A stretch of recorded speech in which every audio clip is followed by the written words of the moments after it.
Mozambique, Costa Rica, Camerún, Congo, Cuba, Somalia, México, República Dominicana, Tanzania, fuera Yankee de América Latina, franceses, ingleses y holandeses, yo te quiero libre, Palestina. De lado de Brasil, tem a Federação dos Engenheiros, FICENGE, tem a Confederação dos Urbanitários, que é a CNU, tem os Petroleiros, que é a Federação FUP, né, e tem o MAB, que é o Movimento de Atingidos por Pressas, por Barragens, né, que é um braço de movimentos sociais. Então, já expliquei um pouco para eles a questão do que é TUED, o que é as assembleias, não? Que essa tua entrevista está nos marcos da Assembleia do dia 1º, dia 1, que é a Assembleia sobre o controle democrático da energia, etc.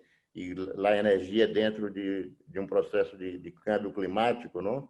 Democrático, com participação popular e com geração de empregos decentes, digamos assim, não a precarização, a privatização de tudo. Então, se a hora te queda contigo e com eles, não, eu me quedo aqui somente mirando, por favor. Ok, excelente. Muchas gracias, compañero Fernando. Y bueno, vamos a hacer portuñol, ¿no? Entonces, estas entrevistas las hemos estado haciendo en el marco de la Asamblea Sindical Mundial, la cual cuenta con sindicatos de 60 países, aunque han participado representantes sindicalistas de más de 100 sindicatos. Y bueno, como decía el compañero Fernando, cada sesión aborda diferentes temas. Y la sesión del 1 de septiembre, por ejemplo, aborda el tema de el control democrático de la energía pública. Entonces, por un lado, tenemos las luchas, como decía el compañero, contra la privatización, contra la austeridad, pero por otro lado, y nos queremos concentrar, enfocar en esta materia, tenemos las luchas que buscan no solo estrategias de defensa, sino cómo podemos, o sea, cuál es nuestra visión a largo plazo, cómo podemos retomar ciertos sectores que se han ido perdiendo para retomar esta causa de la transición energética justa, ¿cierto? Entonces, de eso trata la sesión. Podemos empezar con introducción y ahí sí ya cada quien expone más o menos su respuesta ante el tema. Y repito, no tanto cuál es la problemática y cómo luchamos contra la privatización, sino porque hablamos mucho de eso y eso está muy bien y es súper importante, pero más la otra, que muchas veces la descuidamos, ¿no? Porque es pues, quizás la más largoplacista o ambiciosa, bueno, quién sabe. Entonces, empecemos. Yo puedo llamar nombres y como los tenga organizados en la pantalla, si les parece, para mantener un orden. Y el primero que tengo es el compañero Clovis Nascimento. Bueno, boa tarde a todas e a todos. Inicialmente, eu queria agradecer o convite de poder participar dessa importante reunião promovida pela plataforma operária e camponesa e que nós, da FICENGE, temos uma participação através do nosso companheiro Alan, que está aqui conosco, que também é diretor de um dos nossos sindicatos, do Sindicato dos Engenheiros da Bahia. E esse tema, privatização, para nós é um tema muito caro, não é? Nós estamos aqui também com a companheira Virgínia, que é uma engenheira da área nuclear e que vai, portanto, poder nos falar sobre esse importante setor, né, da engenharia nacional, que é o setor elétrico nuclear do Brasil. Mas vejam só o seguinte, o governo ultraliberal que hoje está instalado no poder, né, no comando central do Brasil, que é o governo Jair Bolsonaro, e a sua equipe econômica, eles querem vender o Brasil, eles querem privatizar tudo. Essa Essa frase foi dita pelo ministro Paulo Guedes numa reunião com empresários internacionais de que o Brasil estaria à venda.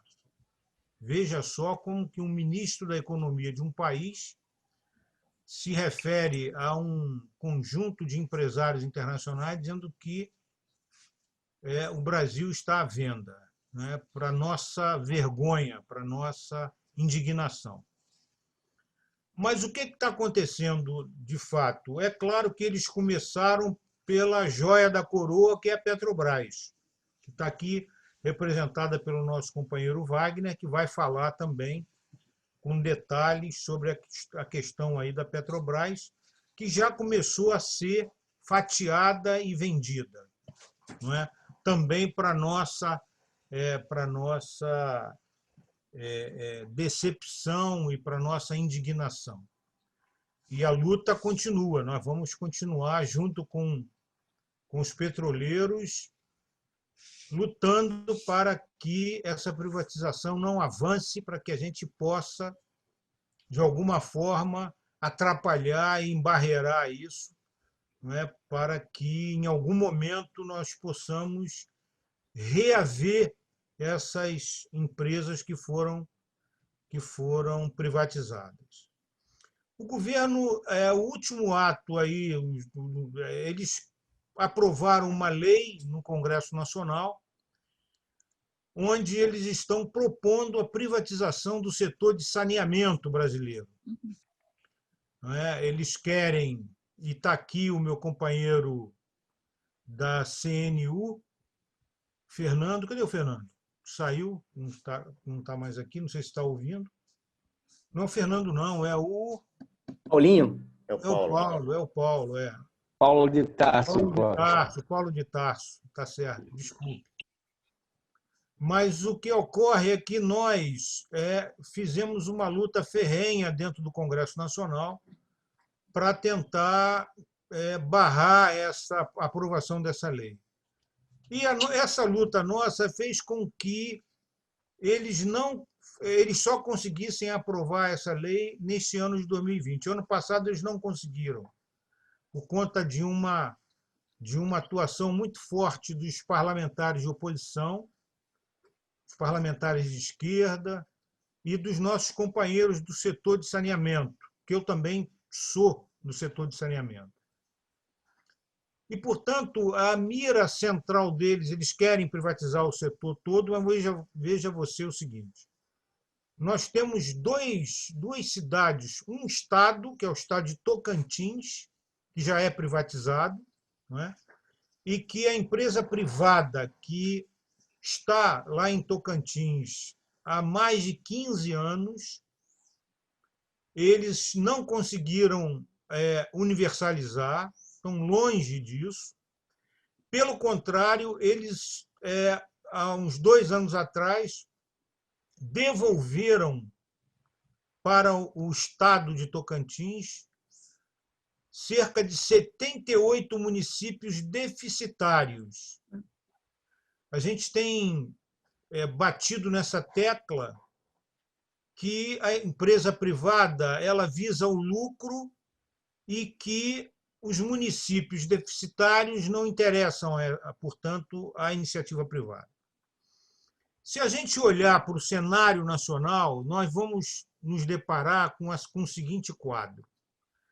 O Brasil tem hoje cerca de 35 milhões de brasileiros e brasileiras que não têm acesso à rede pública de água potável. Essa população ela está localizada nas favelas, nos bolsões de pobreza, nas áreas periurbanas das cidades e nas áreas rurais. Portanto, todas essas áreas que eu acabei de mencionar, elas são áreas que não interessam à iniciativa privada, porque são áreas deficitárias. Portanto, essas áreas deficitárias, essa população não suportaria pagar uma tarifa majorada pela variável do lucro.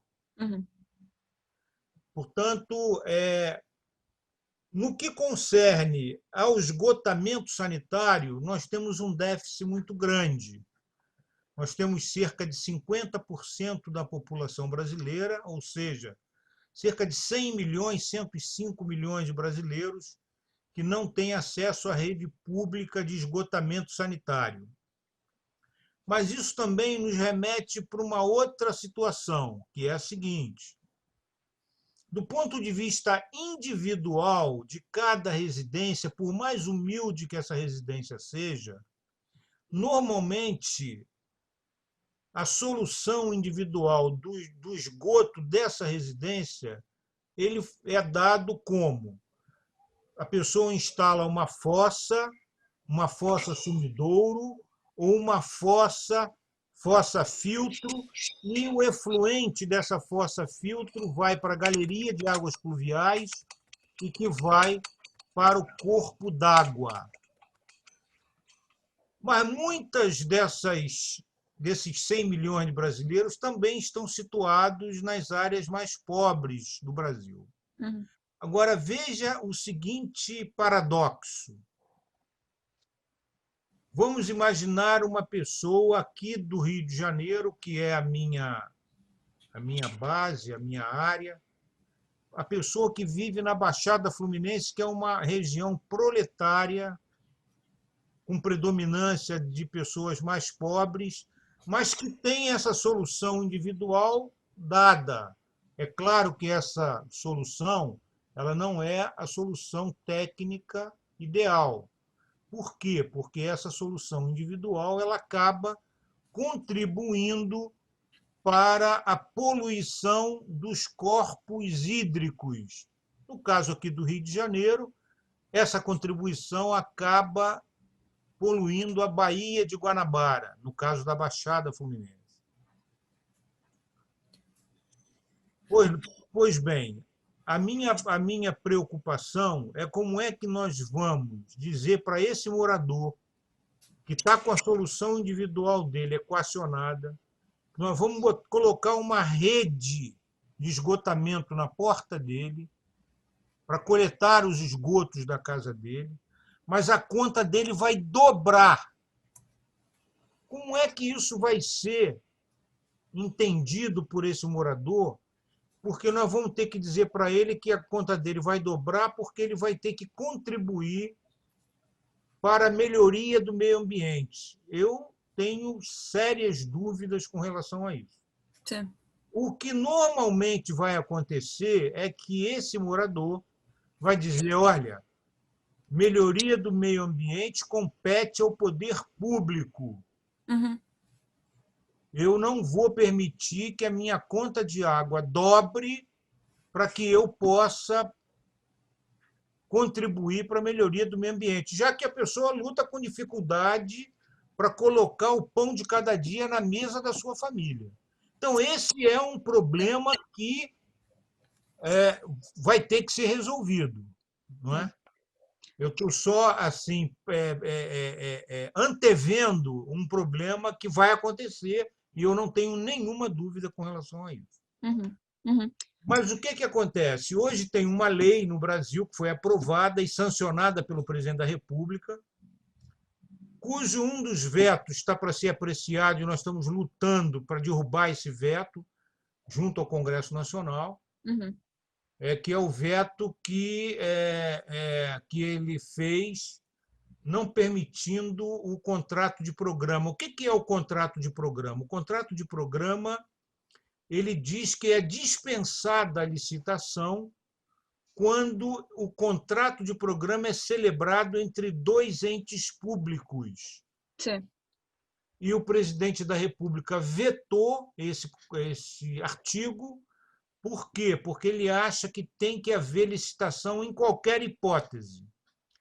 E aqueles que defendem a privatização diz que tem que ter competição. Está travando aí, Clóvis. Pois não? Estou acabando. Que tem que ter competição no contrato de programa. Competição no saneamento não existe. Saneamento sistema de abastecimento de água e sistema de esgotamento sanitário são sistemas de monopólio natural. Sim. A competição vai se dar apenas no processo licitatório. Quem ganhar a licitação vira monopolista no dia seguinte. Portanto, esse é um imbróglio que está aí, e o setor elétrico agora também é a bola da vez, e eu vou deixar depois para minha companheira Virgínia falar um pouco mais do setor elétrico, que ela tem, eu tenho certeza absoluta, vai falar principalmente sobre a área nuclear com muita propriedade. Excelente, excelente. Gracias, compañero, por ese panorama. Y sí, nos gustaría también entender cuando contribuyas, compañera Virginia, cómo se tiene pensada la transición, la matriz energética basada en energía renovable. Sabemos desde afuera que hay muchas tensiones sobre cómo se genera ese balance desde las diferentes fuentes renovables, y nos gustaría, sí, saber cuál es tu apreciación, tu evaluación de cómo se podría generar, cuál sería el balance de fuentes de energía renovable para Brasil, para una transición justa. Y perdón, si puedes empezar con una introducción también, por favor. Sim. Boa tarde. Eu trabalhei 38 anos na Eletronuclear, que é a empresa da Eletrobras da área nuclear. Trabalhei no projeto da usina, no projeto, na execução, na produção, né, da usina de Angra 2, fiz alguns trabalhos também para a usina de Angra 1, estava trabalhando na usina de Angra 3, quando veio o plano de demissão, né, voluntária, e aí eu me aposentei. Já vai fazer 5 anos praticamente agora no final do ano. E então, eu estou desde o início praticamente da minha vida profissional lá nessa empresa, e sou engenheira eletricista, trabalhei na parte do projeto elétrico. Enfim, dentro da minha área de trabalho, né, já entrei para o Sindicato dos Engenheiros do Rio de Janeiro, né, e dentro da empresa fiz várias negociações com a empresa, né, dos acordos coletivos de trabalho, e sempre procuramos, ao mesmo tempo, lutar pelos empregados e lutar pela empresa, já que era uma empresa estatal. E é uma área muito mal, né, vista, a área nuclear. Uhum. Mas só que no Brasil nós temos muito urânio. E a ideia era que, se a gente tivesse mais usinas nucleares e com a nossa fábrica, né, a gente poderia não só fabricar as pastilhas de urânio para as nossas usinas, mas fazer parte do mercado mundial, oferecendo um produto pronto, né, que teria um valor de mercado alto. Porque hoje em dia a gente vende urânio, né, sem estar, né, pronto, né? Então a gente teria um mercado bom, muito bom. Uhum. Bom, nós então trabalhamos na usina, e eu comecei também a participação nas negociações coletivas do grupo Eletrobras como um todo. Okay. Né? E nessa época buscamos também a entrada de pequenas empresas que não eram geradoras, né? Eram empresas distribuidoras que não faziam parte do grupo Eletrobras e passaram a fazer. Isso foi uma coisa boa, porque são empresas pequenas de áreas, né, mais remotas, mais distantes, que são esquecidas, e são aquelas que dão, porque a maior parte das empresas precisavam de muito investimento. E foi no projeto, nessa época, teve o projeto Luz para Todos, do Lula, né, que foi colocado, né, à disposição da população energia elétrica que eles não tinham. Enfim, nesse tempo todo, a coisa foi evoluindo e voltou, passamos pelos governos do Fernando Henrique, conseguimos sobreviver à privatização e agora volta à baila a privatização da Eletrobras. Uhum. A Eletrobras, ela tem uma capacidade, né, o total de energia instalada no país é cerca de 165 gigawatts. Desses, 80% são de energias renováveis. Ok. Né? Então, e nós temos também 64% dessa energia é hidráulica. E as nossas usinas estão praticamente todas já com custo amortecido. Então, se nós vendermos isso, vamos vender a preço de banana, né? Uma coisa que não tem praticamente mais nenhum investimento, que seria um absurdo total. Né? Então, nós lutamos para preservar isso de todas as formas. Né? E, hoje em dia, o problema maior é que o governo está tirando dinheiro de investimento dos centros de pesquisas, que são a grande nascente, né, das nossas energias renováveis, das formas, né, da eólica, biomassa. Né? Isso também tem a parte do petróleo, né? Carvão, que é muito pouco, graças a Deus, a solar, que está começando também a se desenvolver um pouco, porque o governo não deu nenhum incentivo para a energia solar, praticamente. Está sendo muito executada por pequenas empresas privadas que estão fazendo pequenos investimentos e muitas pessoas estão usando isso na sua casa, né? E o estado de Minas Gerais é um dos estados que tem mais utilizado a energia solar, que tem crescido. Okay. Né? E temos também a energia nuclear, que também está parada. Isso porque teve os escândalos, né, que começou na Lava Jato e seus processos derivados, né? Praticamente acabou com o projeto da área nuclear de Angra 3, que estava a construção já bem avançada. Né? Teve isso parado por causa da ganância, né, de alguns diretores dessas empresas. Então, a gente tem que combater perante a população e explicar que, se a Eletrobras for privatizada, a sua conta de luz pode chegar até a quadriplicar. Porque a previsão do custo da energia, ela sendo vendida, privatizada, vai quadruplicar. Não sei se vai chegar na ponta a quadruplicar, mas com certeza vai dobrar. Isso é garantido.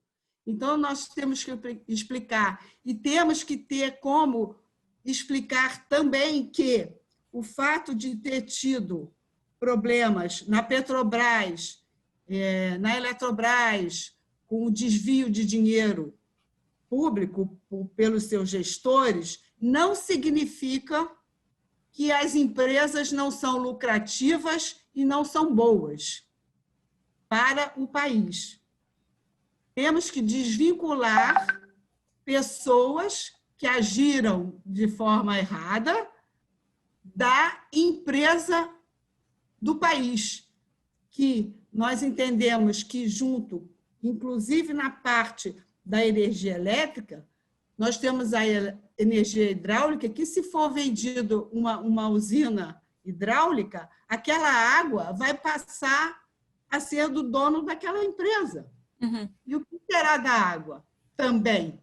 Vai? Então, tem toda essa... Então, o difícil é, agora, já que nós estamos praticamente impedidos de fazer manifestações populares nas ruas para brigar contra este governo, a dificuldade agora é fazer isso tudo virtualmente. Sí. Porque aqui no Rio de Janeiro, a gente estava caminhando para sair da crise da pandemia, enfim, da Covid-19, e estamos voltando atrás. Está piorando a contaminação novamente. Sí. Então, a dificuldade é essa. Nós ficamos fazendo movimentos, fazemos muitas lives pelos sindicatos, né, pela federação, para alertar a população. Mas é uma grande dificuldade chegar a toda a camada da população, porque nós brigamos também contra as fake news. Sí, né? sí, sí. Então, está um momento particularmente, né, difícil, mas nós estamos tentando mostrar para a população que o país não pode ser vendido. Nós precisamos manter nossa soberania em todos os aspectos. E água e energia é saúde. De acuerdo, É saúde. de acuerdo. Nossa indústria está acabada. Isso tudo por conta do governo e da Covid junto. Sí, sí. Gracias, compañera Virginia.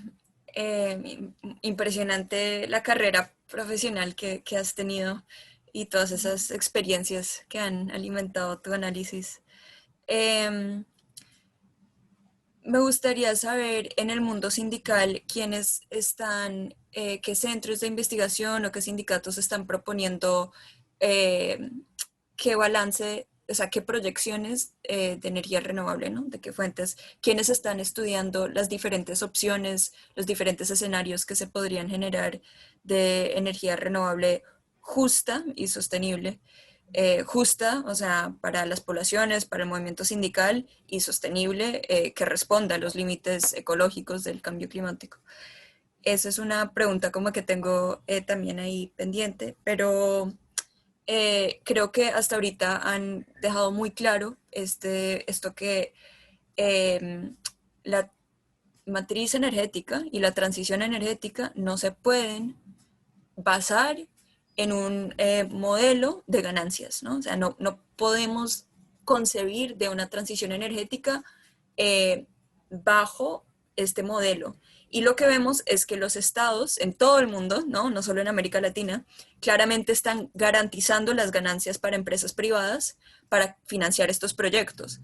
Pero entonces por subsidios, por lo que sea, y tenemos que salir de ese modelo y tomar una postura ofensiva, ¿no? De propuestas, de ambición, pero no ambición en el sentido de más de lo que estamos haciendo, sino en el sentido de esto toca repensarlo y reestructurarlo. Entonces me gustaría oír un poco más sobre cuáles son esas propuestas y cómo se están construyendo, cómo tienen pensado llegar a esta transición justa energética. Entonces, no sé quién quiera seguir y si quieren también hablar del tema de financiación, que es bastante grande, pues sí, yo podría ser el compañero Wagner. Boa tarde, eu sou Wagner, sou da Federação Única dos Petroleiros, trabalho na Petrobras, na região de Goiânia, Brasília, no centro-oeste, no meio do Brasil.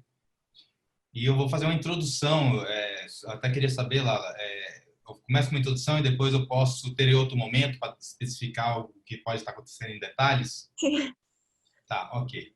Laila, a Petrobras foi fundada aí mais ou menos 60 anos atrás, com dinheiro público, com a tentativa de buscar petróleo na região da Bahia, no litoral baiano, para a gente começar a ter um sucesso na área de petróleo no Brasil. Isso há muito tempo atrás.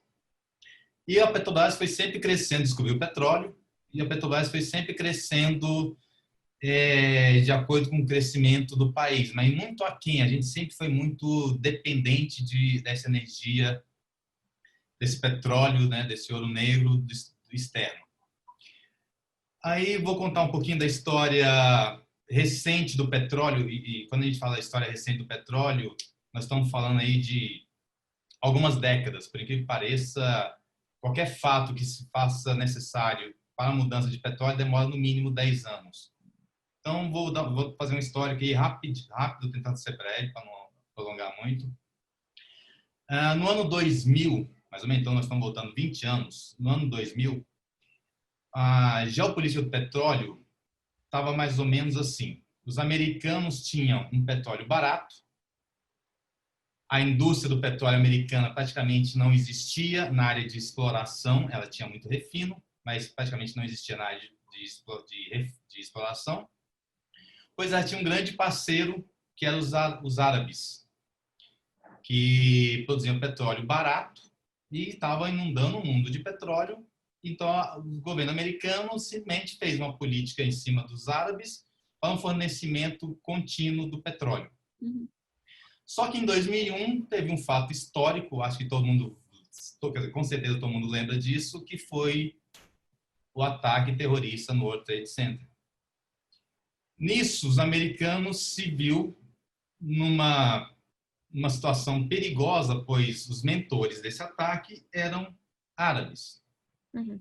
E ela teve que mudar a sua política de petróleo, pois ela se viu que ela poderia perder esse domínio do comércio do Oriente Médio.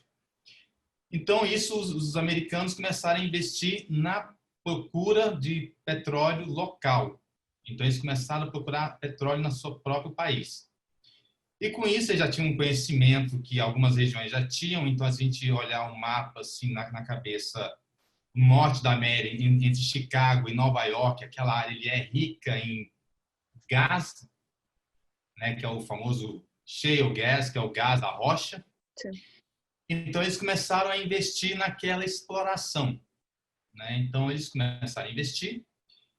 E só que investimento na área de petróleo demora 10 anos. Como eu falei, quando a gente fala em curto prazo, qualquer coisa que você queira fazer na área de petróleo, que começa numa pesquisa até você tirar essa energia do solo, demora muito. Então, os americanos viram uma oportunidade de tentar fazer essa riqueza que já tinham no subsolo, que era conhecida, mas para eles não tinha muito interesse, porque eles tinham petróleo barato. Eles começaram a investir no shale gas. Sim. E eles tinham uma vantagem, porque a rede de gasodutos deles já era implementada desde a década de 70, muito bem implementada. E essa região entre Chicago e Nova York já tinha muita área de gasodutos. Então, em 10 anos, eles conseguiram tirar esse gás, prover uma tecnologia para tirar esse gás e interligar no gasodutos existentes na época. Isso foi acontecendo, o preço do barril de petróleo foi aumentando muito, né? Até que nós tivemos a quebra do mercado americano em 2008. Em 2008 a gente teve a queda do mercado americano e o mercado americano conseguiu se manter porque ela estava estruturando praticamente pronto toda essa parte energética, usando o gás do shale gas, que é o gás da rocha. Sim. E nisso, o mundo inteiro foi tendo essa crise. O Brasil conseguiu passar por essa crise investindo dinheiro público nas nossas indústrias, alimentando, nessa época de governo, já era um governo socialista, então o Brasil tinha uma reserva grande em dinheiro, então a gente conseguiu passar por essa crise sem muitos problemas, e os americanos também conseguiram superar essa crise, porque também tinha uma estrutura energética já bem baseada, já bem implementada, entrando com esse gás natural. Logo em seguida, a gente começou a estudar aqui na região do país, uma região que fica próximo do Rio de Janeiro, uma área que você deve conhecer, chamado pré-sal. Uhum. É uma camada de uma área no litoral brasileiro, a mais ou menos 50 quilômetros da costa brasileira, e onde a Petrobras, com a parceria da Shell, elas começaram a perfurar essa rocha, que é uma rocha grande, de mais de 4 quilômetros de... Quando a gente fala pré-sal, a gente acha que o sal é como se fosse um sal comum, mas não, esse sal é como se fosse um granito, ele é muito compactado pela pressão da água. Então, a Petrobras começou a procurar petróleo nessa região, que tem uma lâmina d'água profunda de 4 quilômetros de água, até chegar nessa parte de rocha, desse pré-sal, desse sal. A Petrobras, em parceira com a Shell, começou a furar esse poço. Só para te dar uma ideia, o preço médio para furar um poço de petróleo no mundo é mais ou menos 14 milhões de dólares. Isso é um preço médio. No Oriente Médio é mais barato, porque ali você cava, acha fácil, mas em outros locais é mais complicado, então o preço médio é 14 milhões de dólares. A Petrobras, junto com a Shell, começou a perfurar esse poço, um poço estratégico, fazendo a prospecção, e quando chegou em 140 milhões de dólares, 10 vezes mais o preço médio, a Shell desistiu. Ela falou, não tenho mais condições de continuar furando. Ok. Então, a Petrobras sozinha, com dinheiro público, arriscando o dinheiro do contribuinte, Ok. através dos nossos engenheiros da Petrobras, ela continuou furando ao custo de chegou a 1 bilhão de dólares. Então, Ok. o preço médio era 14, a Shell desistiu com 140 e nós achamos, depois que a gente gastou 1 bilhão de dólares, nós achamos petróleo, pré-sal. A gente imaginou que esse petróleo era pouco, quer dizer, pouco não, a gente já sabia que era muito, desculpa, era um volume gigantesco, mas quando a Petrobras continuou furando as outras áreas, o volume que ela achou era muito maior do que se esperava, muito maior do que até os otimistas. Você tem uma ideia, a gente estava prevendo 5 bilhões de barris de petróleo, Sim. e a gente continuou furando e descobriu que tinha 20, onde a gente achava que tinha 5. Então, 4 vezes mais. Isso em 2012. O que aconteceu? A Petrobras simplesmente ela refez a lei do petróleo na seguinte molde. Vamos fazer conteúdo nacional. Então, tudo que a gente precisar tem que ser produzido no Brasil. Então, 70% dos nossos equipamentos tinham que ser produzidos no Brasil. Fizemos um fundo social. Tudo que foi explorado dessa região vai ser dividido a parte lucrativa dela. Esse petróleo é da União, não é da Petrobras. A Petrobras ela foi autorizada a furar. Então, parte desse lucro que foi extraído vai virar 75% para a educação e 25% para a saúde, desse retorno dos royalties. E um fundo soberano, que parte também desse dinheiro ficaria reservado numa poupança para quando o Brasil precisasse, estaria reservado. Nesse momento, o shale gas já estava bem, o shale gas americano já estava bem impulsionado, e os Estados Unidos negou essa existência do pré-sal brasileiro. No primeiro momento, ela negou, falando, não, isso não existe, a Petrobras não tem condições de retirar.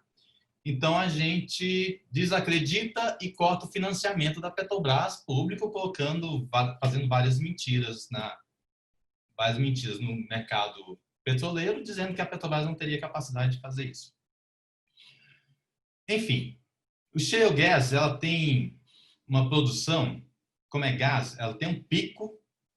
Então, você tem um pico de produção, que é mais ou menos 3 anos. Só que em 10 anos, esse gás começa a cair. Isso, os Estados Unidos começou a tirar o gás em 2010, mais ou menos. Ela estava no pico, então ela desacreditou o nosso pré-sal em 2012. Recentemente, ela viu que ela tem um problema do shale gas, que o shale gas está acabando. Então, ela teria que procurar novas fontes de energéticas.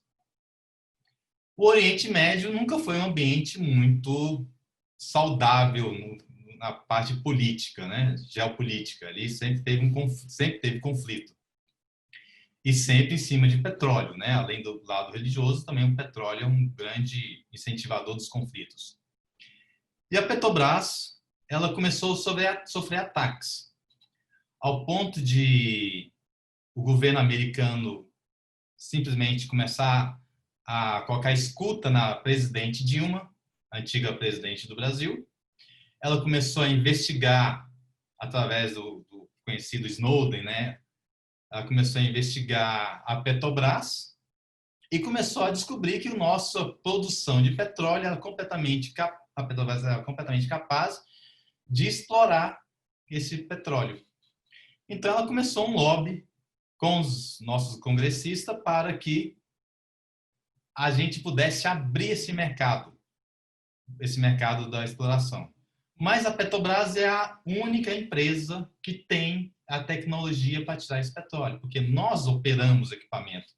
Então, quando a gente bota uma broca para furar o fundo do mar, a gente sabe o limite dos equipamentos, os limites dos materiais, e a gente vai aprendendo. Só quem dirige um carro sabe como é que esse carro funciona.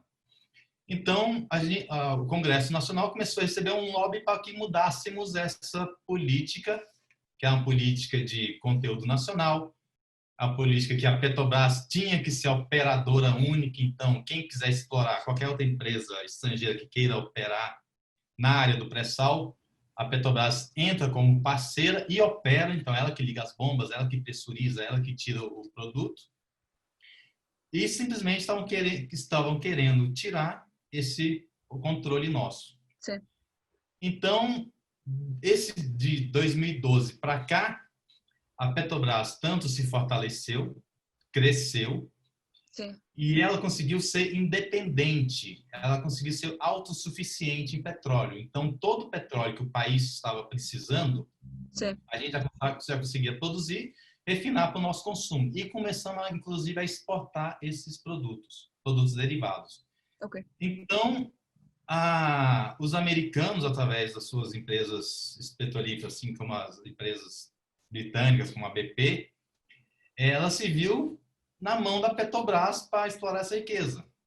Então, imagina um governo socialista com poder energético na mão, um poder de independência energética, onde poderíamos estar exportando produtos refinados, como diesel, gasolina, gás de cozinha, combustível de aviação.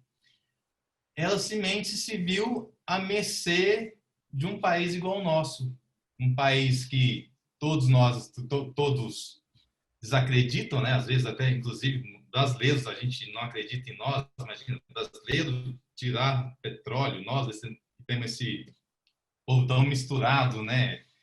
Conseguimos ser independente em petróleo. Então, ela começou esse ataque na nossa área energética de petróleo. Sim. E nós conseguimos, nesse tempo para cá, nós conseguimos construir plataformas de petróleo em nossos estaleiros, dando emprego para o nosso povo, treinando e dando emprego, através dos nossos aços, porque a gente tem matéria-prima, a gente tem aço para produzir. Conseguimos fomentar a tecnologia nacional para equipamentos de extração. E nisso, ela começou a quebrar esse nosso poder, fazendo com que um esquema da Lava Jato, que foi uma corrupção que aconteceu dentro da Petrobras, onde alguns gestores começaram a desviar dinheiro público da nossa empresa. Perdón, compañero, sí, unos minutos para pasarle la palabra a... Tá, desculpa, isso que eu estava tentando ser breve. Hay mucho que cubrir, hay muchos temas, sí. É um assunto. Então, a gente começou teve um problema de corrupção dentro da Petrobras. Só para te ter uma ideia de valores, eram 6 bilhões de reais, aproximadamente na época 2 bilhões de dólares. Sim. Mas a Petrobras investiu em 10 anos, nesse ano de corrupção, 3 trilhões de dólares. Então, se a gente pegar a proporção, seria 0,5% de corrupção.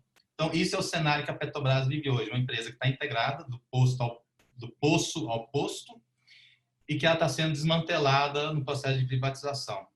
Desculpa se eu prolonguei, querendo ser breve. No, es un resumen excelente de la línea de tiempo. Yo creo que después podríamos hacer entrevistas uno por uno, como más largas, con más tiempo. Creo que aquí, para aprovechar el tiempo de todos ustedes, sería interesante como también que se respondan un poco, o sea, decir como, no sé, también qué pensaron de lo que han dicho compañeros hasta ahorita para, no sé, para generar esa dinámica de discusión y que nos cuenten un poquito cuáles son los debates, ¿no? Porque en todos los países hay debates, ¿no? Importantes que se tienen que dar, o sea, se tienen que dar, no se pueden reprimir, porque ahí es donde, bueno, avanzamos la política, la dialéctica. Entonces, no sé, o sea, a mí me gustaría oír un poco más sobre las propuestas de transición energética, cuáles son las proyecciones. No sé quién quiera seguir. Yo tengo al compañero Servinsky en la pantalla próxima. Olá, Hola. sou eu. Tudo bem? Não, até nós tínhamos combinado com Dalila. A Dalila é lá é do Ceará, mas está no Piauí, e ela também ajuda a Pelumab na construção da plataforma operária e camponesa da água e energia. E até ela pode compartilhar conosco algumas experiências que a gente tem desenvolvido, né, junto com os petroleiros, junto com eletricitários, engenheiros, né, com os trabalhadores da educação, também com a juventude, que essas organizações que se aglutinam, mas todas elas nós fazemos parte da Frente Brasil Popular aqui no Brasil, né? E a plataforma, nesses 10 anos, construiu, nós sempre priorizamos debater os pontos de unidade, interpretar qual é a realidade nessas áreas, tanto do petróleo quanto da educação, quanto do setor elétrico. Sim. E a partir dessa realidade construir pontos de unidade para mudar essa política vigente. Sim. Né? Então, esse documento que circulou, ele é um pouquinho dessas ideias. Nós até brincávamos, nós sempre se enxergávamos, os atingidos com os eletricitários e com os engenheiros se enxergavam como inimigos. Né? Até hoje, parte a gente tem visto, mesmo no setor elétrico, tanto dos engenheiros como dos eletricitários, muitas vezes vê com certo... Porque os atingidos lutam pelo seu direito, mas não é esse o ponto que a divergência, a questão é o que tem que nos unir. Sim, sim, sim. Né? E esse é o esforço. Né? Então, a Dalila, depois, nós queria compartilhar os pontos que tem construído de unidade no conjunto da plataforma. Ok. Né? Que são importantes. Sim. Eu penso, só queria contribuir com todos, principalmente pelo que é um debate que está relacionado aos metalúrgicos, aos trabalhadores de um setor que se chama a indústria, né, que são os operários. E a questão energética, quando se trata não só a eletricidade, mas aqui no Brasil se trata principalmente de 3 grandes cadeias: a indústria do petróleo, a indústria elétrica, a indústria de eletricidade, porque a indústria elétrica é muito maior, e a indústria de agrocombustíveis, que é muito grande aqui no nosso país, no Brasil. Então, tratar de questão energética e política energética trata dessas 3 grandes cadeias industriais, que pega campesinato, que pega trabalhadores urbanos. E tem uma outra questão, que quando se trata de transição energética, está relacionado à política de industrialização do país. Exato. Veja, a questão energética tem uma relação profunda com a questão da industrialização do país. Sim. Ela pode ajudar, mas ela pode também travar a política de industrialização, tanto da própria cadeia industrial da qual a gente está lidando, quanto de outras cadeias industriais. Por exemplo, no petróleo, isso que o Wagner estava falando, aqui no Brasil estava se desenvolvendo uma industrialização da cadeia do petróleo, com a industrialização da indústria naval, tudo isso, e por um ataque do imperialismo está se destruindo toda essa potencialidade que poderia gerar muitos empregos no nosso país, né, e criar uma condição mais favorável. Então, veja, tem uma relação. Isso é na própria cadeia industrial do petróleo, mas tu pegar a eletricidade e vender a eletricidade mais cara, com um dos custos mais altos do mundo, como é o caso brasileiro, tu também bota à falência todas as outras cadeias industriais e gera desemprego e trava qualquer tentativa de industrialização no nosso país. Então, tem uma relação com a política industrial, tem uma questão que, se tratar de energia, tem grande alcance popular,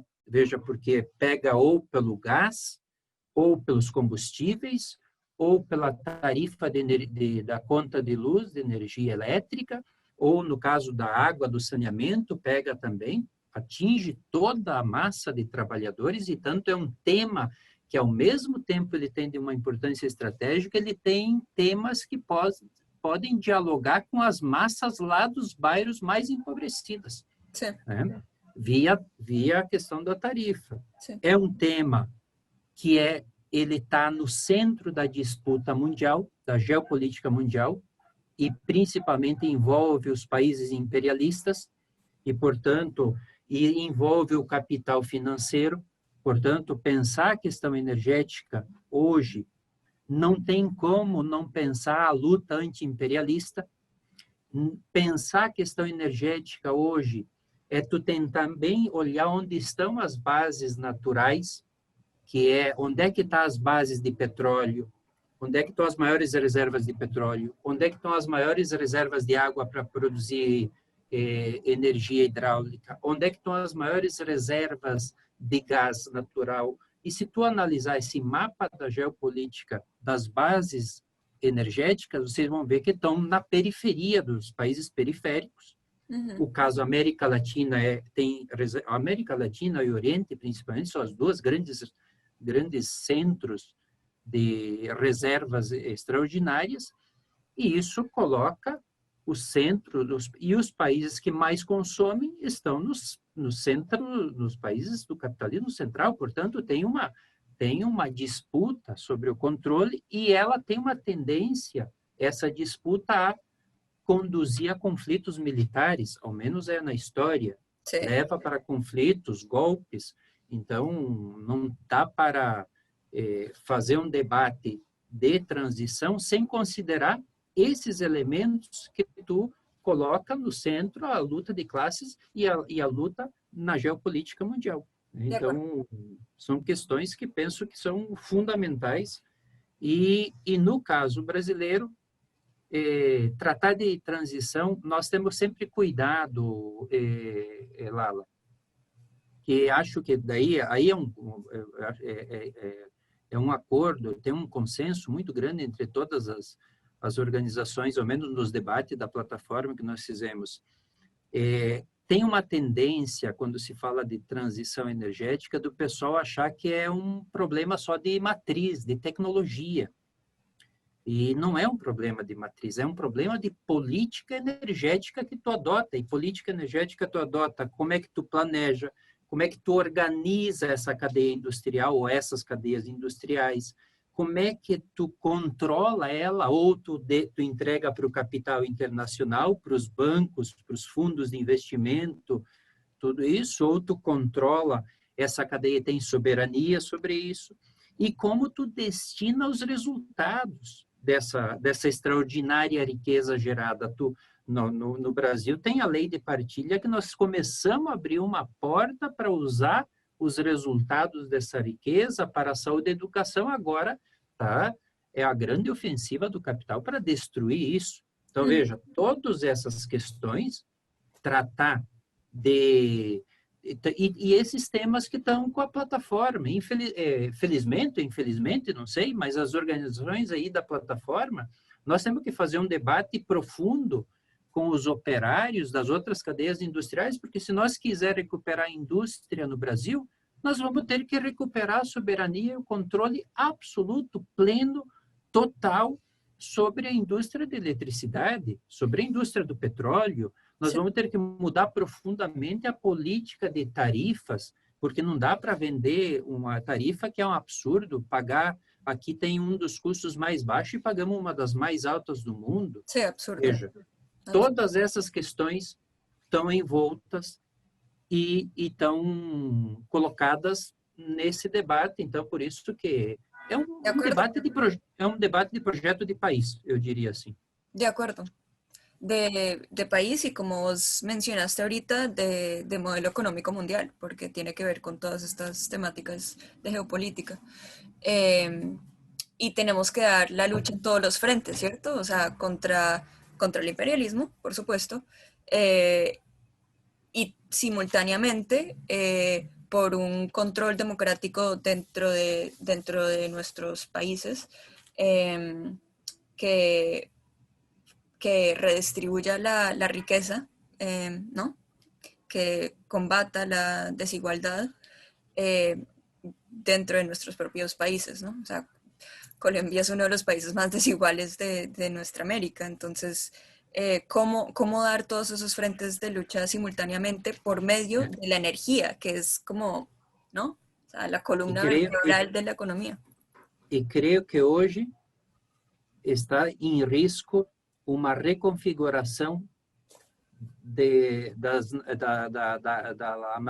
Amazônia, porque o Brasil está liderando um grupo de forma muito clandestina, em parceria com os Estados Unidos, para reconfigurar um plano estratégico de exploração da Amazônia, e nesse plano está o debate de abrir as portas para colocar bases militares estadunidenses na Amazônia brasileira. E se os Estados Unidos entrar com suas bases, depois para tirá-los, vai se reconfigurar toda a geopolítica de controle da Amazônia. Sí, sí, de acuerdo. Entonces hay ese tema de la lucha de la soberanía y simultáneamente del control democrático del pueblo, ¿no? Entonces, no sé, compañera Dalia, si quieras seguir con los puntos unitarios. Yo aquí tengo, Fernando me pasó Labor and Peasant Energy Platform.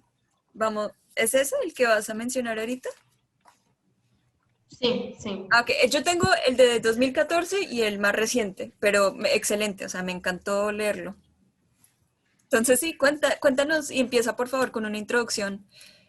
Por favor, compañera. Então, boa tarde, companheiros e companheiras. Trazer um pouco da plataforma, né, do que é a plataforma operária camponesa da água e energia aqui no Brasil, e as propostas da plataforma, né? Então, primeiro, a plataforma operária camponesa da água e energia é uma iniciativa de categorias de trabalhadores, né? Principalmente os trabalhadores eletricitários. É uma iniciativa que surge principalmente em 2010. Tem 10 anos, né, de construção coletiva. E é uma iniciativa que parte de categorias da classe trabalhadora, principalmente das categorias dos setores mais avançados, né, que dizem respeito a esse setor da energia, água, educação, saúde. Então, principalmente, né, os eletricitários, os trabalhadores petroleiros, os trabalhadores do saneamento, os engenheiros, os camponeses, professores, atingidos por barragem e operários, né? Então, esse conjunto de trabalhadores, essas diversas categorias, né, trabalhadores organizados historicamente no Brasil, vem construindo essa iniciativa que tem como objetivo construir um campo de alianças, né, de forma que pense estrategicamente os temas da energia, que envolve a questão da eletricidade, do petróleo, articulando com o tema da água, o tema da educação, o tema do emprego, dos direitos, da saúde no Brasil, né? E essa iniciativa tem como principal objetivo, né, que a gente possa melhorar a nossa força organizada enquanto classe trabalhadora para mudar esse modelo de mercado que os companheiros relatam aí, né? Nós vivemos num país que tem as melhores condições energéticas mundial, né? Temos uma hidroeletricidade que tem o menor custo, né, de produção de energia, reservas de petróleo, temos as maiores reservas potáveis de água do mundo. Temos também indústrias, né? Empresas como a Petrobras, que tem tecnologias que nenhuma outra petrolífera tem. Temos a Eletrobras, que é a maior empresa de energia da América Latina. Temos o setor de saneamento, que 94% dele é público. Só que toda essa riqueza, né, natural e estrutural que nós temos desenvolvido no nosso país, que poderia servir para resolver os problemas históricos, né, e estruturais do povo brasileiro, o problema da desigualdade, acaba sendo, ao invés de servir, né, para beneficiar a vida do povo e resolver os problemas do povo, historicamente, toda essa riqueza e esse potencial que nós temos no nosso país tem servido para gerar mais desigualdade, gerar mais impactos negativos na vida do povo, né? A partir de sobrecarga de tarifas e da perda de soberania energética que a gente vem, principalmente nos anos 90, né? Mas principalmente, e agora acelerando muito. Então, diante disso, né, surge a plataforma. E aí, com esse objetivo, né, de buscar cada vez mais construir uma unidade para se desenvolver, de fato, um trabalho de consciência política e de estudo da teoria marxista, de organização enquanto classe trabalhadora, para pensar uma alternativa, né, de um projeto energético popular para o Brasil que supere esse modelo de ganâncias, esse modelo de mercado, que supere essa política energética que está instalada no nosso país. E aí, durante esse processo de construção da plataforma, a gente foi construindo propostas, né? Quando se pensa aquilo que os companheiros já colocaram, né? Que o problema da energia no Brasil é a política, né? A política energética. É o modelo como está pensado e estruturado a questão da energia. Então, para nós, ao pensar em propostas, né, ao longo dessa caminhada de 10 anos da plataforma, a gente foi, de forma coletiva, construindo uma série de propostas. Tem esse documento aí que você mostra, que tem uma síntese de 13 propostas principais, e aqui a gente vai destacar pelo menos 3, né, devido ao tempo, que sintetizam tudo isso que a gente vem colocando, né? Aí eu vou lê-las aqui para ficar mais fácil, mas elas envolvem esses temas, né? Do controle popular, da participação, né, do povo nos processos de decisão, de construção da política e de mudança, de fato, desse modelo de mercado. Então, a primeira quando se pensa, né, uma política energética popular, ela deve ser orientada centralmente para... Aí a primeira que qualquer estratégia de um programa de futuro passe pelo controle integral sobre a base natural, ou seja, água, pré-sal, e sobre os meios de produção da indústria de eletricidade e da indústria de petróleo brasileiro, com retomada do controle estatal sobre energia, com transformações profundas nas estruturas e instâncias institucionais do Estado brasileiro para ampliação da democracia, participação e controle popular nas decisões da política energética nacional.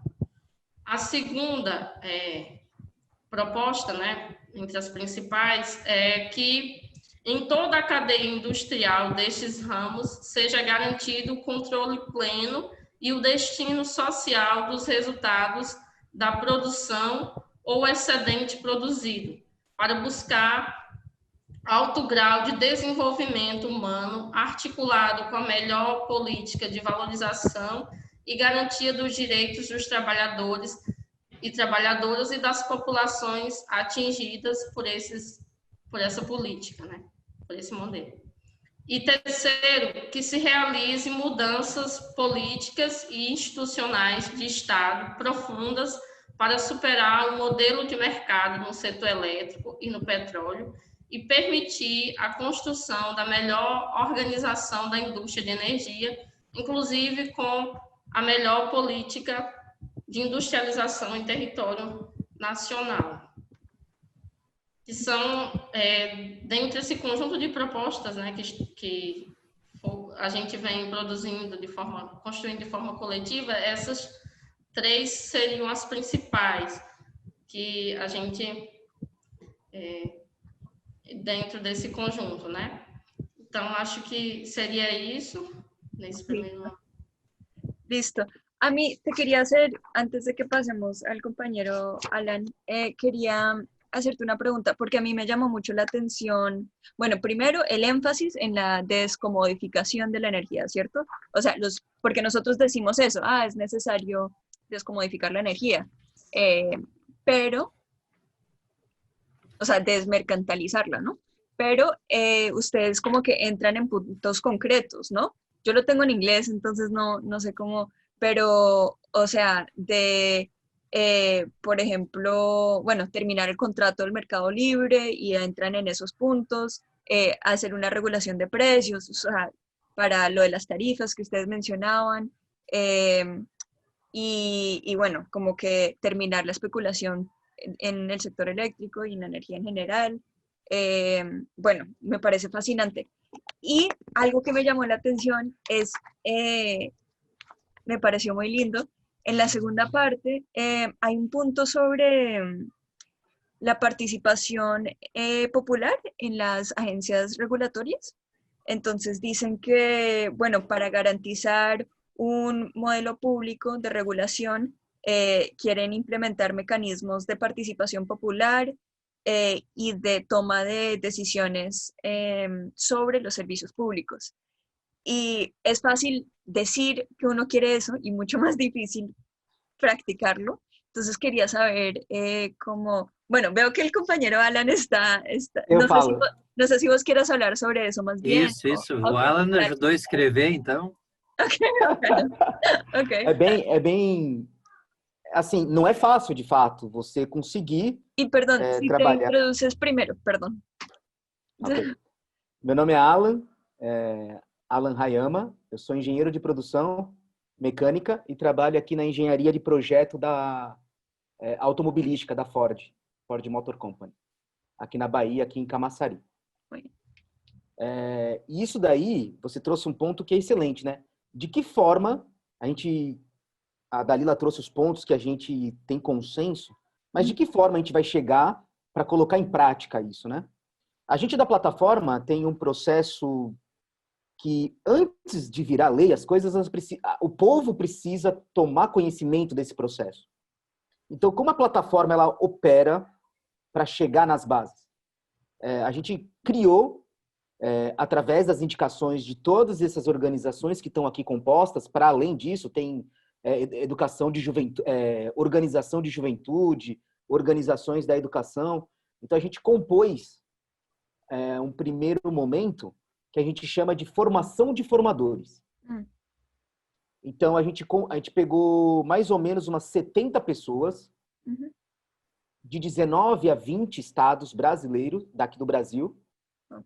Aqui são 23 estados. A gente alcançou 20 estados, 70 pessoas dessas organizações, e a gente fez uma formação de formadores.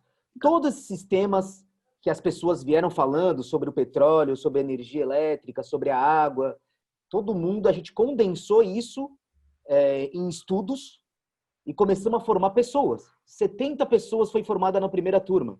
Okay. Essas 70, elas voltariam para os seus estados e esse trabalho desse processo da roda, da engrenagem pequena para uma engrenagem maior. Eles são obrigados não, né? Assim, o trabalho de base, eles voltam para os estados e reproduzem essa formação nos estados. Okay. Então, cada estado pega a formação da nacional e reproduzem nos seus respectivos estados. E os estados também são grandes no Brasil, né? O Brasil é um país gigantesco. Enorme. Então, aí o estado, ele também precisa fazer um curso de formação de formadores para ser pulverizado nos municípios. Okay. Então, cada estado tem que formar mais 70 a 100 pessoas para chegar quase em todos, se possível, em todos os municípios da nação. do Brasil, Sim. levando justamente esses temas, como aqui todo mundo já abriu, eu não preciso me alongar nos temas, Sim. e as propostas que a Dalila trouxe. Então, a gente pegou essas propostas, pegamos os temas, fomos aprofundando, estudando cada tema. Então, hoje, a plataforma, a gente já fez 7 cursos nacionais de formação de formadores. Conseguimos fazer cursos estaduais em 8 estados, concretamente falando. E chegamos em mais ou menos uns 15 municípios, 20 municípios do Brasil. Ok. Principalmente nas capitais e alguns municípios do interior do Brasil. Ok. E aí, esse tema, a gente, como tem o setor da educação, os professores dos municípios, eles abrem os colégios para a gente falar com a juventude. E tem uma organização chamada Levante Popular da Juventude, aqui no Brasil, que organiza esses jovens. Então, a gente conseguiu, de uma forma muito lúdica, muito pedagógica, não só apenas fazer uma aula, como eu, professor, e você aí aprendendo. Sim. Foi através da arte, da música, da grafite, de vários outros tipos de cultura, de formas pedagógicas, para chegar na juventude, para chegar nas universidades e para chegar nos colégios de base. Por isso que o pessoal da educação está muito presente nesse processo. Os professores, principalmente secundaristas, e a juventude em si. Então, assim, esse nosso passo de conscientizar é o primeiro passo político da gente poder se empoderar desses temas e tentar colocar em prática todas essas propostas de controle popular, porque se a gente não forçar através da conscientização política, fica difícil a gente simplesmente fazer um acordo por cima sem ter base real e concreta de conscientização do povo. Uhum. Então, a plataforma, ela trabalha dessa maneira, de formação de formadores que vão nos estados para fazer mais formação de formadores, para chegar nos municípios de forma lúdica, pedagógica, de forma mais não tão formalizada como são as estruturas que a gente está acostumado de fazer formação, mas de um outro tipo, de um outro processo que a juventude está inserida aí de forma muito bonita. Assim. Tem vários casos que a gente fez assim que foram magníficos. Assim. Aqui na Bahia, por exemplo, só para dar um exemplo, o primeiro poço de petróleo, a gente conseguiu pegar um colégio perto do primeiro poço de petróleo encontrado no Brasil e fizemos um sarau de poesia, assim, com todos os alunos, fizemos stencil nas camisas, em cartazes, para poder mostrar a importância da Petrobras, que foi na data, olha que simbólico, foi no dia do aniversário da Petrobras. Foi uma das coisas mais bonitas assim, que eu já participei. Excelente. Entonces, esa es la parte como de pedagogía, ¿cómo es? Formar a los formadores. Formación de formadores. Formación de formadores. Y hay la otra parte que es como la participación popular en la regulación de la energía. Entonces, si por ejemplo tienen una política industrial de energía, ¿cómo se participa ya cuando se está practicando ya la política acordada, formada? De acuerdo, el primer paso es concientización, es la educación política, pero digamos, cuando ya tienen todo este proceso y ya desde el 2014 y antes han acordado como estos son los puntos que nos unen y han luchado por ponerlos en práctica, ¿qué significa el control democrático de la energía pública? O sea, ¿qué significa eso?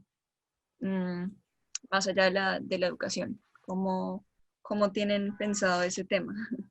Porque me parece muy importante, por eso insisto un poquito en esa pregunta. Eu não sei, é para o Alan ou também podemos...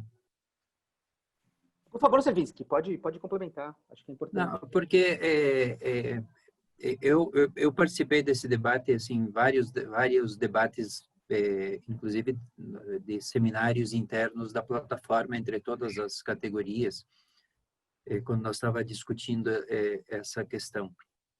O que é? Nós partimos primeiro qual é a realidade, qual é a constatação.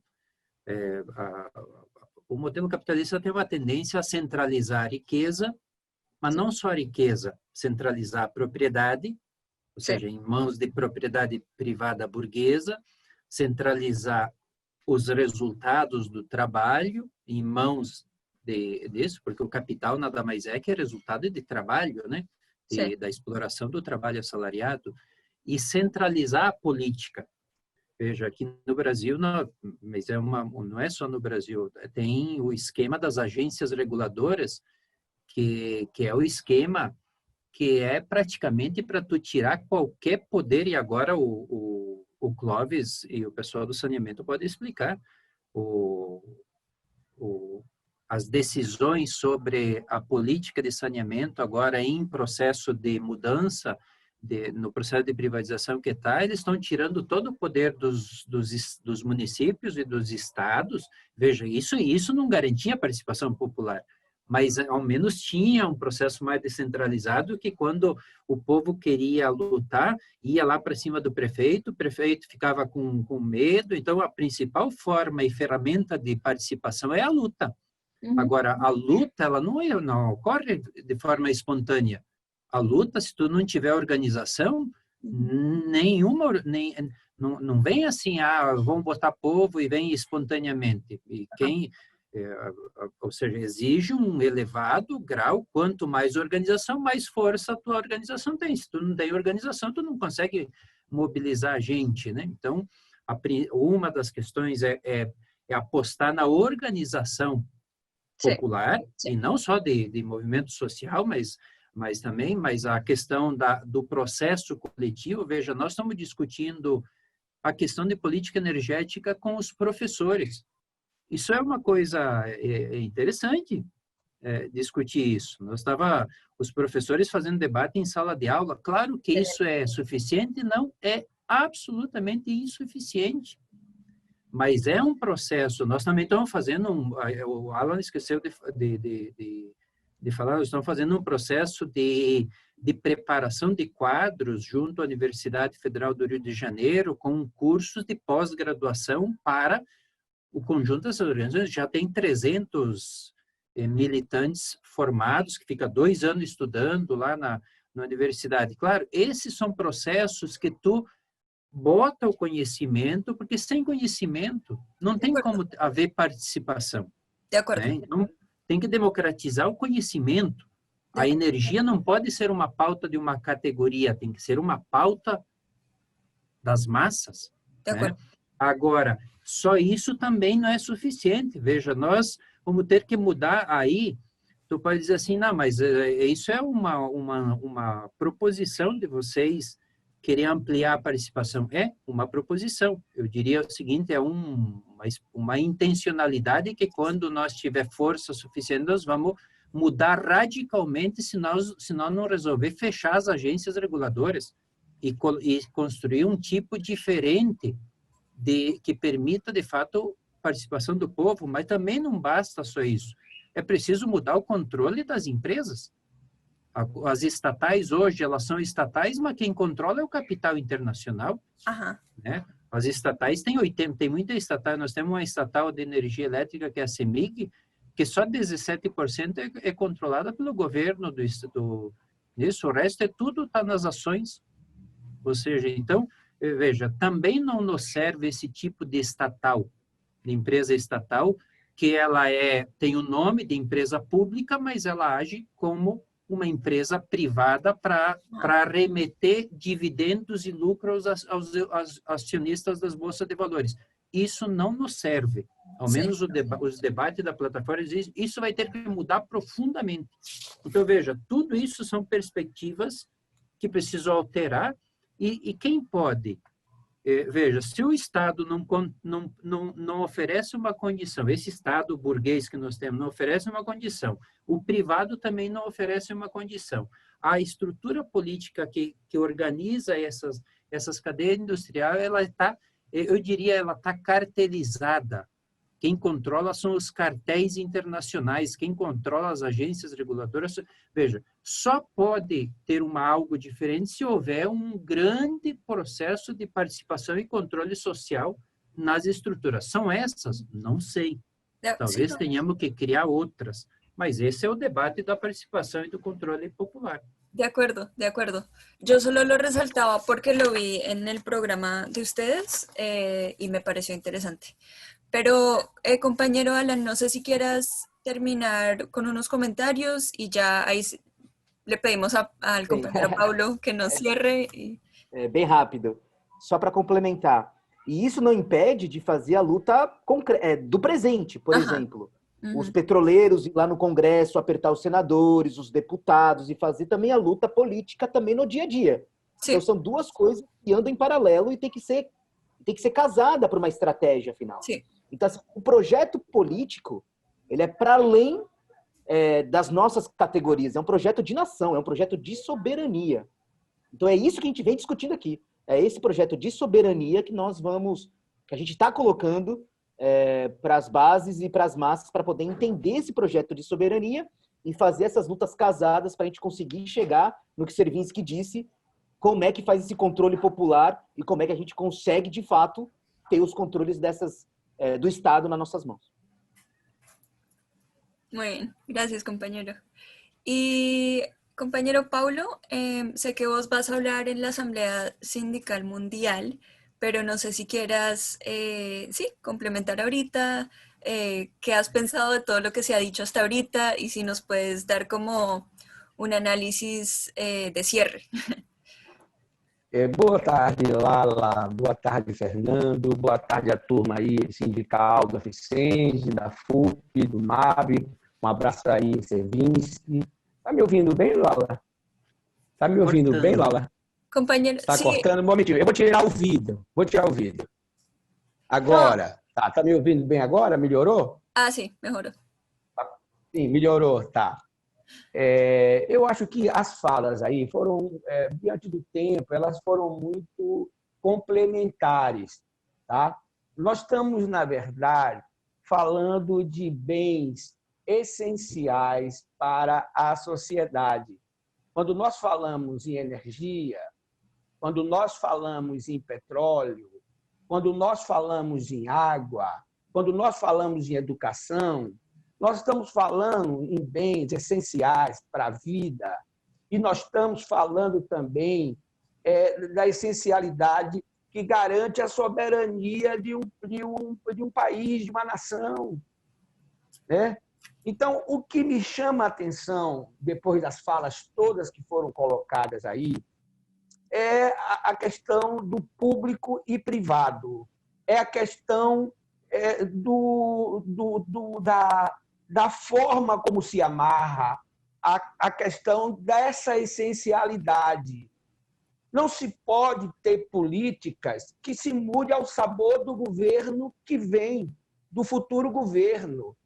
Por exemplo, o governo Fernando Henrique Cardoso, que governou de 1994 a 2002, ele começou a privatizar a distribuição de energia. Ele privatizou praticamente toda a distribuição de energia, mudou o marco regulatório e vendeu as empresas de distribuição, né? Okay. Aí veio todas as consequências. Quando alguém falou, eu não me lembro quem foi, aí nessa discussão nossa, que, por exemplo, a tarifa de energia aumentou e aumentou bastante quando privatizou a distribuição. Se você comparar, a tarifa aumentou quase 3 vezes o valor da inflação do INPC, tá? E o processo de privatização. Aí Lula chegou e deu um breque, segurou, tirou as empresas do Programa Nacional de Desestatização, mas, mesmo assim, não conseguimos implementar a política que, vamos dizer assim, uma política do Estado, que tem que estar amarrado, no mínimo, numa Constituição. Porque agora o Temer chegou e já começou a vender, e o Bolsonaro, que é ultradireita, está acabando de vender tudo que nos resta. É a geração e a transmissão de energia, é a água, tudo bem natural.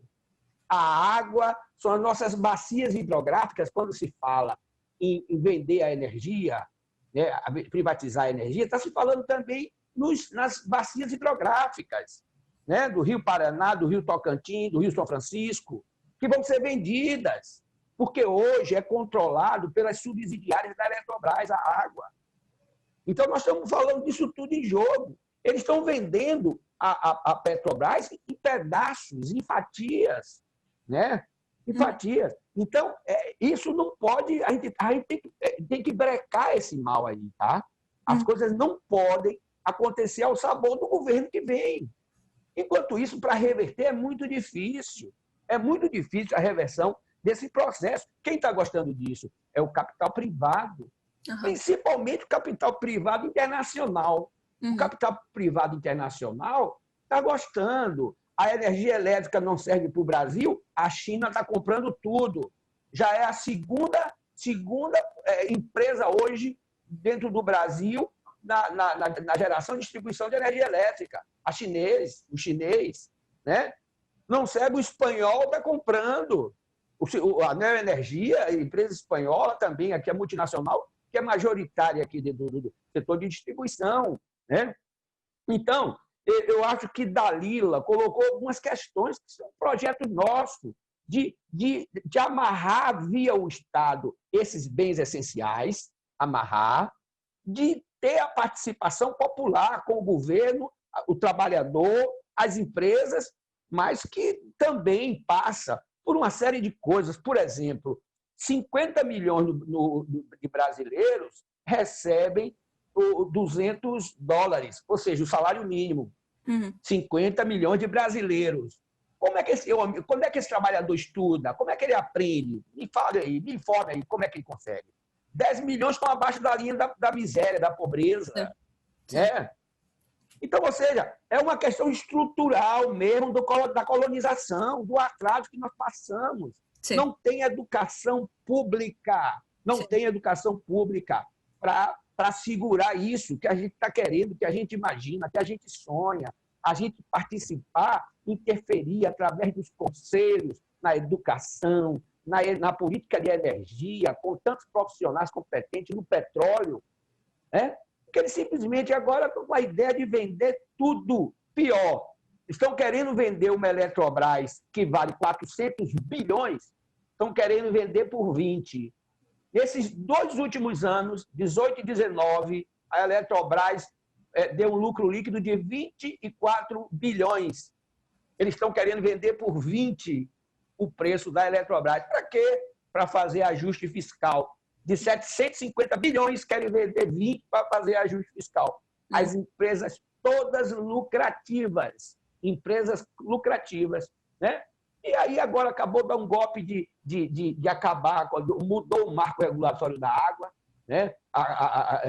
Proibindo as empresas concessionárias estaduais de interferir aí do processo, de continuar fazendo o trabalho do saneamento básico e da água também. Tal. A energia, geração e transmissão, eles estão de olho para vender, e o petróleo também, que eles estão vendendo de forma fatiada, né? Mas, assim, eu acho que a nossa ideia aqui é tentar discutir questões que tendem a caminhar por uma série de caminhos preparatórios também, né? Nós temos que mudar. Por exemplo, o Congresso brasileiro são 513 deputados. E de uma hora para outra, o presidente, que está com uma popularidade baixa, de repente já está com 2/3 do Congresso na mão, já está com 300 parlamentares na mão. Tá? É tudo fisiológico. Lula já dizia, são 300 picareta. E hoje deve ter aumentado para 350 já ou mais. 350 picaretas. Né? Ou seja, o povo vota muito também no pragmatismo. Se ele me dá aqui, se ele me deu emprego, eu voto nele. Se ele me deu um tijolo, eu voto. Me deu cimento, eu voto. E está assim. Então, elege um Congresso totalmente deformado. É a bancada da bala, é a bancada da Bíblia. Né? São os milicianos agora, é a nova bancada de milicianos. Que o presidente é o chefe da milícia do Brasil, o presidente Bolsonaro, né? Então, nós estamos diante dessa realidade aí, dessa realidade nua e crua. Mas nada disso anula as falas que me antecederam, tá?